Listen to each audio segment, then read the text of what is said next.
Habitual criminals లాగా పరిగెత్తా ఉన్నారు. Right Ramana గారు, గుడ్ మార్నింగ్ అండి. రమణ గారు, ప్రజాస్వామ్యాన్ని ఖూనీ చేసే ఎన్నికలు బహుశా ఇలాంటి ఎన్నికలు ఏ రాష్ట్రంలో కూడా జరిగి ఉండవు. దీని బదులు పార్లమెంట్లో కొత్త చట్టం తీసుకుని నామినేషన్ బేసిస్ లో ఎన్నికలు నిర్వహించుకుంటే చాలా మంచిదేమో అని నిన్న అవినాష్ రెడ్డి మాట్లాడారు. అందరికీ, ప్రైమ్ లైన్ వీక్షకులకి, ఆంధ్రప్రదేశ్ ప్రజలకి జనసేన పార్టీ తరఫున, మా పవన్ కళ్యాణ్ గారి తరఫున ధన్యవాదాలు తెలియజేస్తున్నామా.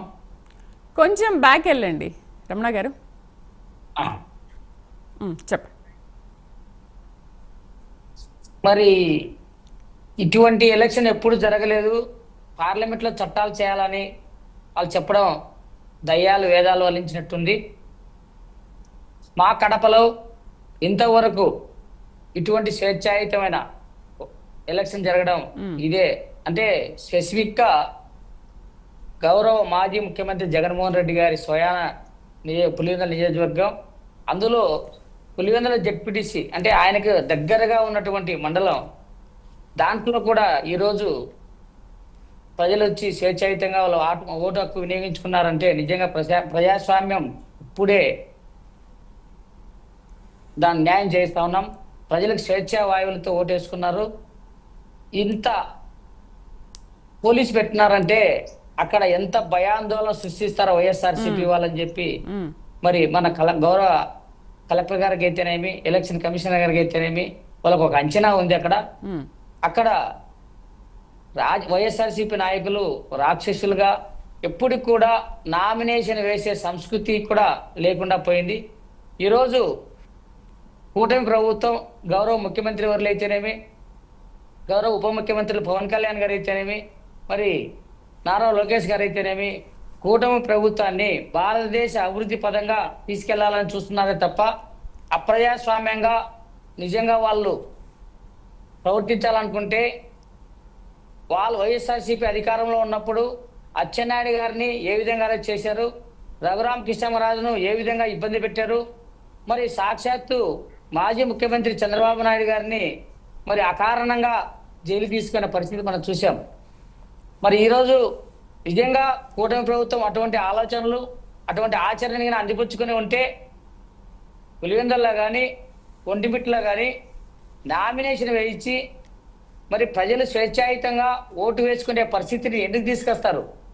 ఇదే దౌర్జన్యం చేయాలనుకుంటే ఆ రోజే వైఎస్ఆర్సీపీ చేసిన విధంగా నామినేషన్ వేసే ఒక్క వ్యక్తికి భయపడిచ్చి ఆ రోజే నామినేషన్ విత్డ్రా చేయించడం కానీ వేయించకుండా పోవడం కానీ చేసిందంటే ఇంత రాద్ధాంతం ఉండేది కాదు కదా. మరి ప్రజాస్వామ్యబద్ధంగా పాలన ఈరోజు ధర్మపాలన జరుగుతూ ఉంది ఆంధ్రప్రదేశ్లో. వాళ్ళు అనుకుంటా ఉన్నారు భయంతో పాలన చేయాలని చెప్పి, సామాన్య ప్రజలతో నుంచి అధికారుల నుంచి మరి ప్రజాప్రతినిధులందరినీ కూడా 5 సంవత్సరాలు కూడా గత 30 సంవత్సరాలుగా భయపడించి కడప జిల్లాలో చేస్తా ఉన్నారు. నిన్న మేము ఒంటిమిట్ట జెడ్పీటీసీ చూసాం. ఒంటిమిట్ట జెడ్పీటీసీలో అధికారంలో కూటమి ప్రభుత్వం ఉందా, వైఎస్ఆర్సీపీ ఉందా అని తలపించేలా పోలింగ్ బూత్లలో బోల్ట్లు పెట్టుకొని అక్కడికి వచ్చిన అధికారులను కానీ అక్కడికి వచ్చిన పోలీసులను కానీ భయపడిచ్చి ఓట్లు వాళ్ళు రిగ్గింగ్ చేసుకుంటా ఉంటే మా రాజంపేట పార్లమెంట్ అధ్యక్షులు మా అతిగారు కృష్ణ గారు పదే కూడా ఎక్కడా కానీ పోలీస్ వ్యవస్థ ఎంత బాగా పనిచేస్తా ఉందంటే మమ్మల్ని కూడా మా మా మా మా రాజంపేట పార్లమెంట్ అధికారి కృష్ణ గారిని జనరల్ ఏజెంట్గా ఇచ్చారు. ఆయన్ని కూడా బూతుల దగ్గర ఎంత కట్టుదిట్టం చేశారంటే అంత కట్టుదిట్టం చేశారు. కానీ వీళ్ళు అక్కడ నిలబడినటువంటి విరగరెడ్డి సుబ్బారెడ్డి గారు అక్కడ బూతుల ఏజెంట్ల దగ్గరికి కానీ అక్కడ ప్రజల దగ్గరికి కానీ మళ్ళా మేము వస్తాం, మీ కథ తెలుస్తాం, సాయంత్రం అయిన తర్వాత మీ కథ ఉందని చెప్పి భయపడిచిన తర్వాత ఆ పరిస్థితులను గౌరవ రాష్ట్ర మంత్రివర్యులు రాంప్రసాద్ తీసుకుపోయినప్పుడు అప్పుడు మాత్రమే ఆయన విధిలేని పరిస్థితుల్లో మరి అధికారంలో ఉండి కూడా ప్రజాస్వామ్యబద్ధంగా ఈ ఎలక్షన్ జరుగుతూ ఉంటే వీళ్ళ ఆగడాలు ఇప్పటికీ ఇంకా చాలేదు. ప్రజలు భయాందోళనతో ఉన్నారు. అక్కడ ఏజెంట్లు కానీ అక్కడ అధికారులు కానీ భయోత్పాతంలో ఉన్నారని చెప్పి ఆయన రావడం జరిగింది. అందరికీ అక్కడ ఉన్నటువంటి కార్యవర్గానికి అయితేనేమి మా ఒక అధికారులకైతేనేమి పోలీసు అందరికి కూడా ధైర్యం చెప్పి ఆయన అన్ని బూతులలో మరి చిన్న కొత్తపల్లికి పోవడం జరిగింది. అక్కడ కూడా ఇరగంరెడ్డి సుబ్బారెడ్డి గారు ఎదురు పడితే కూడా అయ్యా గౌరవంగా ప్రజాస్వామ్యబద్ధంగా ఎలక్షన్ జరుపుకున్నాం, దయచేసి దౌర్జన్యాలు ఆపండి, ప్రజలకు సేవ చేసి ప్రజల పక్షాన నిలబడేదానికి మీరు ప్రయత్నం చేయండి, అంతే తప్ప ప్రజలను భయపడిచ్చి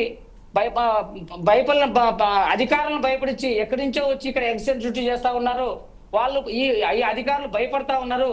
మీరు ఇటువంటి పరిస్థితులు చేస్తే మాత్రం నేను కన్నెర చేస్తే మీరు ఉండేవాళ్ళు కాదు.